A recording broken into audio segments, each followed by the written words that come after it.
तो दो तरह के न्यूक्लिक एसिड हैं, एक है डीएनए और एक है आरएनए।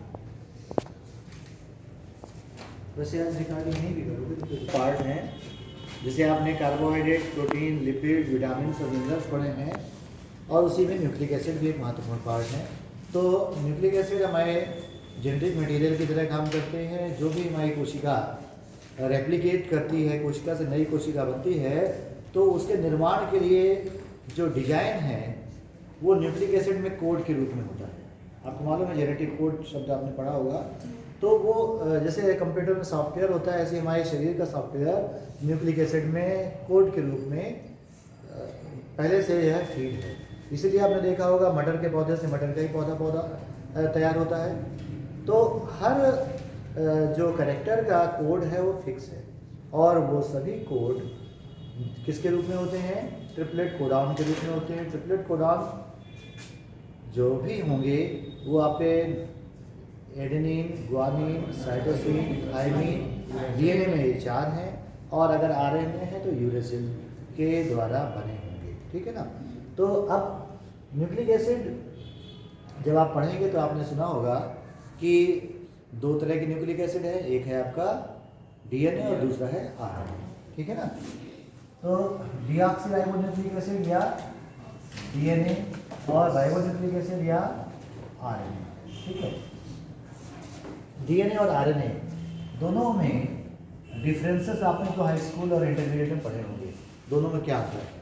ठीक है। बेसिक स्ट्रक्चर, मॉलिक्यूलर स्ट्रक्चर उसका आपको समझना है, और मॉलिक्यूलर स्ट्रक्चर समझने के बाद आपको अपने आप अंतर समझ में आ जाएगा कि मूलभूत अंतर क्या है। आपने नाम क्या पढ़ा है इसका? Deoxyribose sugar. ठीक है। और ये क्या है? Ribose sugar. डीऑक्सीराइबोज शुगर इसमें होती है। पूरा नाम क्या है? Deoxyribonucleic acid. तो डीऑक्सीराइबोज शुगर, और इसमें क्या है? Ribose sugar. इसके आधार पर ये दोनों में थोड़ा सा चेंज आ जाता है। डीएनए या डीऑक्सीराइबोन्यूक्लिक एसिड का स्ट्रक्चर आप देखेंगे तो उस स्ट्रक्चर में ये शुगर, नाइट्रोजनस बेस, और क्या होता है? फॉस्फेट। ठीक है। ये 3 चीजें होती हैं। सेम यही स्थिति आरएनए में भी है। आरएनए में भी शुगर है और नाइट्रोजनस बेस होते हैं, और क्या होता है? यह है नाइट्रोजनस बेस, शुगर और फॉस्फेट। ठीक है। नाइट्रोजनस बेस, शुगर और फॉस्फेट, ये 3 जो कंपोनेंट सेम है। अब इसमें ना नाइट्रोजनस बेस और शुगर में कोई अंतर नहीं है, नाइट्रोजनस बेस और फॉस्फेट में कोई अंतर नहीं है, शुगर में डिफरेंस है। शुगर का स्ट्रक्चर आप देखेंगे तो ये फर्स्ट कार्बन, कार्बन यहाँ पे, second carbon, third carbon, fourth carbon oxygen है, और फिफ्थ कार्बन रिंग से अलग होता है। ठीक है। कार्बन की वैलेंसी क्या होती है? 4। ठीक है। तो CH2 बड़ा बड़ा लिखिए। अच्छा,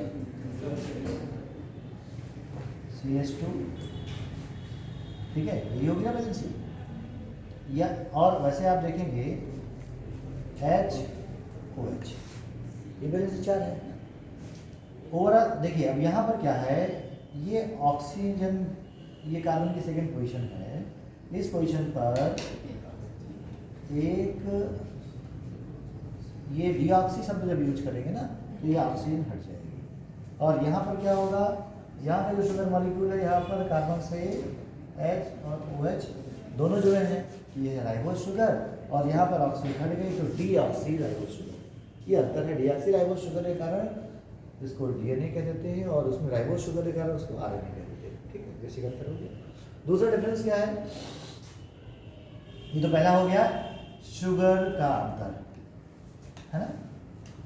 डिफरेंस किसका है? शुगर का। दूसरा डिफरेंस क्या है? नाइट्रोजनस बेस है ना।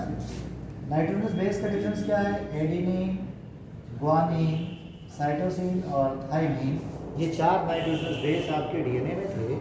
आरएनए में एडेनिन, गुआनिन, साइटोसिन और उसके साथ यूरेसिल नाइट्रोजनस बेस पाया जाता है। दो डिफरेंस हो गए, ठीक है। अंदर इसका थायमिन के स्थान पर यहाँ पर यूरेसिल है, ठीक। तीसरा जो डिफरेंस है वो डिफरेंस क्या है आपका, ये आपको समझ में आ रहा है। ये बनाने की जरूरत है क्या, ये बनाने की जरूरत है, समझ में आ गया। फिर देखिए तीसरा डिफरेंस क्या है आपका, डीएनए डबल हेलिकल मॉडल होता है और आरएनए सिंगल स्ट्रैंड होता है, ठीक। आरएनए में क्वाइलिंग नहीं पाई जाती, लेकिन कभी कभी ये चीजें है ना, ये क्वाइलिंग हो गई, कभी कभी फोल्ड्स में क्वाइलिंग मिलती है, लेकिन होता सिंगल स्ट्रैंडेड है। सामान्य स्थिति में आरएनए में फोल्डिंग के बाद ये बॉन्ड्स नहीं बनते, ठीक है। लेकिन आप आरएनए देखेंगे, एमआरएनए, आरआरएनए, टीआरएनए, 3 तरह के होते हैं, ठीक है। तो टीआरएनए में आपको इस तरह की फोल्डिंग और उसके बाद बेस की पेयरिंग, जब 2 आर पास पास रहती है तो मिलती है, लेकिन है वो सिंगल चेन से बना हुआ। तो ये कैसा हो गया, सिंगल स्ट्रैंडेड,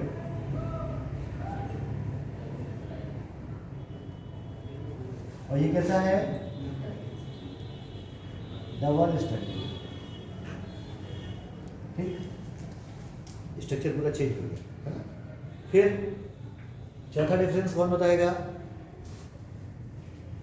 डीएनए का एक ही टाइप है, अभी तक आपने पढ़ा है, लेकिन अब जो नया जो ऑब्जर्वेशन है, नया अध्ययन है, तो उसमें डीएनए में ए डीएनए, बी डीएनए, सी डीएनए, जेड डीएनए और इसके अलावा माइटोकॉन्ड्रियल डीएनए और क्लोरोप्लास्ट डीएनए, ये अलग अलग होते हैं, ठीक है। अभी तक हम ये मानते हैं, जो हम लोग डीएनए का मॉडल पढ़ते हैं वो डीएनए का मॉडल बी डीएनए है, जो डबल हेलिकल मॉडल हमने ये बना दिया आपको। सामान्य रूप से जो आपने पढ़ा है मॉडल, जिसमें 10 नाइट्रोजनस बेस की एक पेयर की कॉइल होती है, जो एक कॉइल होता है, ये आपका ये आधा कॉइल है और ये एक कॉइल पूरा इधर से, और ये पूरा एक कॉइल। इस कॉइल में टोटल पेयर कितने थे, 10, 5 ऊपर 5 नीचे। ये बी डीएनए का मॉडल है। इसकी जो चौड़ाई थी 20 एंगस्ट्रॉम, पता ना, इनके इसकी जो लंबाई थी वो 34 एंगस्ट्रॉम है।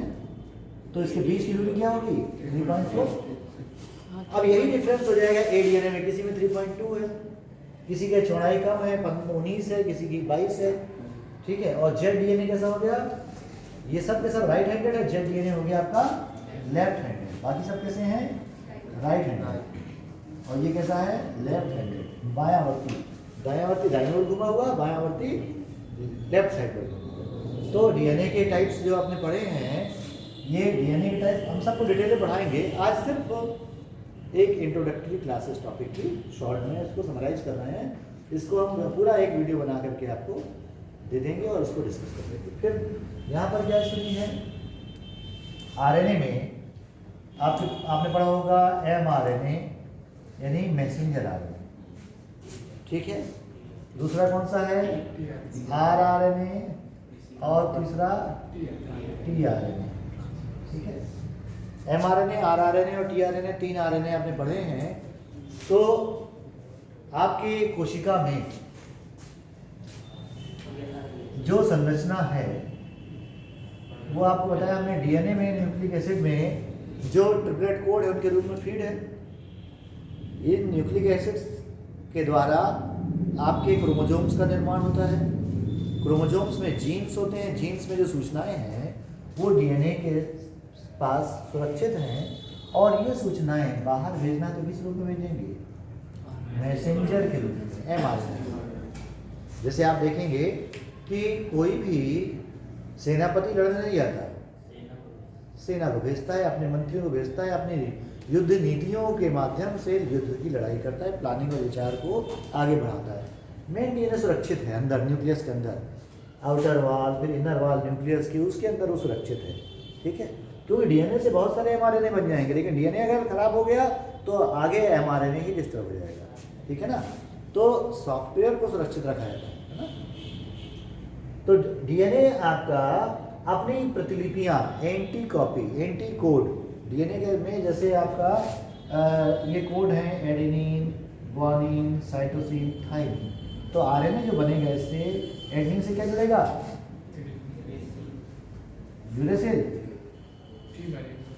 थाइमिन तो डीएनए से डीएनए में जाएगा ना, आरएनए बनाना है ना, तो थाइमिन की जगह यूरेसिल आ गया, ठीक है। ग्वानिन से साइटोसिन, साइटोसिन से ग्वानिन, थाइमिन से ये जो डीएनए था उसकी एंटी कॉपी क्या बन गया, आरएनए, ठीक है। ये आरएनए सूचनाएं लेकर के, ये प्रोसेस कहलाती है ट्रांसक्रिप्शन।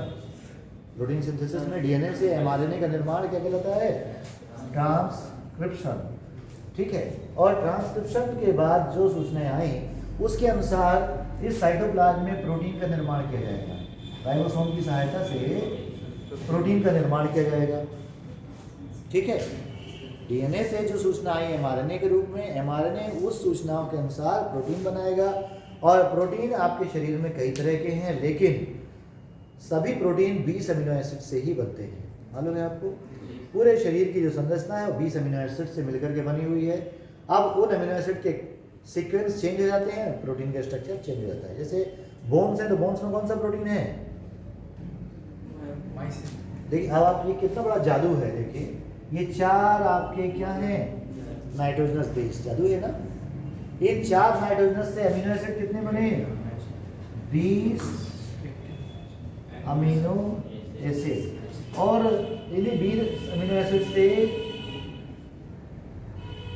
अलग अलग तरीके के प्रोटीन, बोन्स का प्रोटीन ऑसिन, कार्टिलेज का प्रोटीन कॉन्ड्रिन, मसल्स का protein myosin, actin, fibrin, fibrinogen, ठीक है।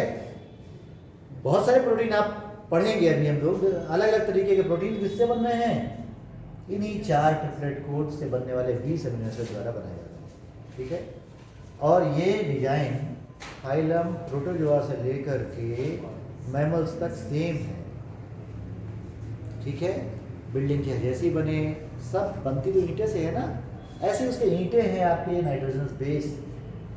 प्रोटोजोआ क्या वायरस भी होगा, वायरस, बैक्टीरिया, प्रोटोजोआ से लेकर के और हायर एनिमल्स तक सब में ट्रिपलेट कोड ही है। ट्रिपलेट कोड से 20 ही अमीनो एसिड मिलते हैं, बनते हैं, और इन्हीं 20 अमीनो एसिड से ही पूरी संरचना बनती है, चाहे जितनी पावरफुल मसल्स हो और चाहे सामान्य से अमीबा की संरचना हो, सब में बेसिक जो अमीनो एसिड है वो यही 20 है, ठीक है ना। पौधों में भी वही 20 है। तो प्रकृति का ये कितना बड़ा जादू है कि 4 नाइट्रोजनस बेस से बनने वाले 20 अमीनो एसिड पूरी दुनिया में अलग अलग तरीके के डिजाइन बना रहे हैं। कितने आपने एनिमल्स के बारे में पढ़ा है, संख्या मालूम है आपको स्पीशीज की?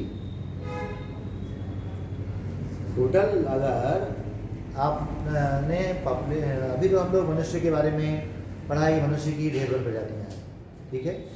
भारत में ही देखेंगे तो अकेले आपका नॉर्थ ईस्ट में चले जाएंगे तो नागा, मिजो जनजातियाँ हैं ना, और कौन सी बोडो, असमिया, ठीक है। कितनी सारी जनजातियाँ हर पहाड़ी में हैं। जयंतिया पहाड़ी है, वहाँ पर जयंतिया जनजाति है, ठीक है। मेघालय में अलग प्रजाति है, अरुणाचल प्रदेश में अलग प्रजाति, मतलब मनुष्य की एक छोटे से एरिया में इतने सारे वेरिएशन, ठीक है। फिर आप पूरे भारत में देखें तो कितना सारा वेरिएशन आपको दिखेगा। तमिल, कन्नड़, मराठी, उड़िया प्रजाति, बंगाली प्रजाति, गुजराती प्रजाति, पंजाबी प्रजाति, कश्मीरी प्रजाति, जो पाकिस्तान में जो क्षेत्र चला गया, ठीक है, उसमें आप देखते हैं पख्तून प्रजाति, कितने सारे। ये वेरिएशन कहाँ से है? हल्का सा जैसे डिजाइन में तो चेंज हो गया, और थोड़ा ज़्यादा डिजाइन में चेंज हो गया तो मंकी से एप बन गया, एप से मैन बन गया, और पीछे जाएंगे। ये वेरिएशन जो हो रहा है इसी कोड में चेंज हो जाने से, और टोटल प्रजातियों की संख्या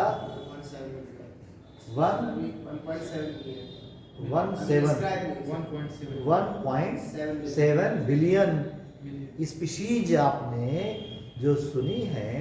ये स्पीशीज सबका बेसिक डिजाइन तो नेचर में कितनी सारी क्षमताएं हैं और वो वेरिएशन धीरे धीरे नई स्पीशीज के रूप में विकसित होते रहते हैं। ठीक है, तो न्यूक्लिक एसिड के बारे में भी हम लोग डिस्कस डिटेल में करेंगे। आज के लिए हम सिर्फ एक भूमिका ही बना रहे थे। पूरा क्लास आपका प्रॉपर वे पे जैसा होना चाहिए एक लेक्चर हम बना के डाल देंगे आज। ठीक है, कल आपको मिल जाएगा और परसों क्लास आपकी 9:45 पे शुरू होगी। 9:45 है ना टाइम आपका? ठीक है, तो आज भी इतना रहने देते हैं।